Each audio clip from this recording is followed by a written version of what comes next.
ഇവിടെ പണിയെടുക്കണ ആരെങ്കിലും ഉണ്ടാ? പണിയെടുക്കണ ഒരുത്തനെങ്കിലും ഉണ്ടല്ല ആത്മാർത്ഥമായിട്ട് പണിയെടുക്കണത്.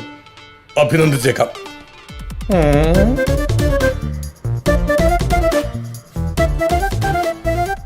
എന്താണ് ഇത്?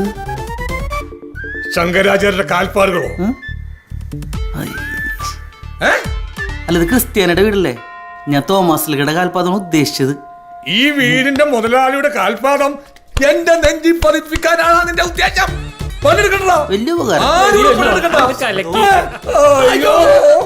എന്നെ കുത്തുവാള ഇടിപ്പിച്ച നീയൊക്കെ അടങ്ങോളടാ. ഞങ്ങള് മാത്രം പണിയെടുത്തോതെയാ? അല്ലല്ലോ കൂടെ ബാലരമ വെച്ചിരിക്കാനല്ല. എടാ കുർക്കുറമോറ, അവനുള്ളതിന്റെ പേരിലാണ് നമുക്ക് ഈ പണിയൊക്കെ കിട്ടുന്നത്. അല്ല, യജമാനല്ലേ അന്ന് പറഞ്ഞത് ഞാൻ കാരണമാണ് ഈ മുട്ടൻ പണിയൊക്കെ കിട്ടണമെന്ന്. ഓ, ആ പണിയെ കുറിച്ച് എന്നെ ഓർമ്മിപ്പിക്കല്ലേ. അവനെ ലല്ലുവേ കിഡ്സ് റൂം